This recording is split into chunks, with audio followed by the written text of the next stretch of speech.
Bonjour, je suis très heureuse de vous retrouver. La canicule, le manque de voix à cause des clims, etc., ont fait que je ne pouvais pas vous parler. Voilà, donc j'en profite, ce premier jour. Alors, je voulais vous dire qu'il y allait avoir une vidéo la semaine prochaine sur le stress de la rentrée, particulièrement pour étudiants, lycéens, mais qui concerne tout le monde, et je vous donnerai quelques petits trucs. Mais sachez que nous organisons avec une collègue amie qui pratique le shiatsu sur Revel, un espèce de binôme, donc l'offre découverte, une séance de shiatsu pour vraiment se détendre et une séance de coaching pour mettre en place la rentrée, qui peuvent être distinctes dans le temps, hein. On n'est pas à 2 jours près. Donc cette vidéo arrivera la semaine prochaine. Pour aujourd'hui, je voulais plutôt parler aux adultes, aux couples, quels qu'ils soient, sans distinction, et parler de cette rentrée aussi, mais un petit peu différemment. Alors déjà, je voulais remercier tous les couples qui viennent de plus en plus nombreux, et c'est vrai que j'adore ce coaching conjugal qui permet de remettre de la communication dans le couple, de recréer ce lien.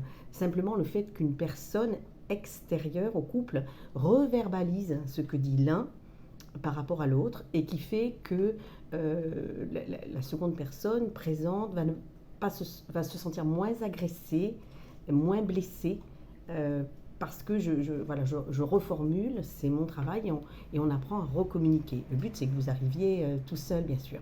Mais ce que je voulais vous dire, c'est que les problèmes qu'on a au printemps, qui sont là, et qui se dispersent un peu, se dissolvent un petit peu dans l'été. Pourquoi? Parce qu'on est en vacances, donc du coup on lâche un peu prise, on fait un peu la fête, on se désinhibe un peu, il fait chaud, bref, tout ce qui caractérise les vacances, on se détend, on se reprend la main et on se rapproche.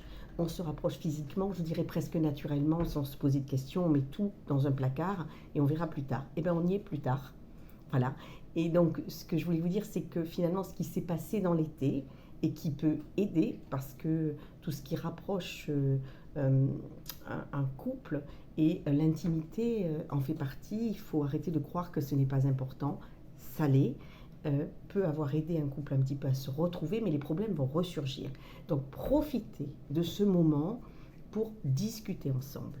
Pour vous dire les choses, pour apprendre à vous parler, quitte à aller voir un thérapeute, mais peut-être 1 ou 2 fois pour réenclencher les choses. Ça veut dire quand même que l'envie est là, le désir a été là, mais il faut se dire les choses.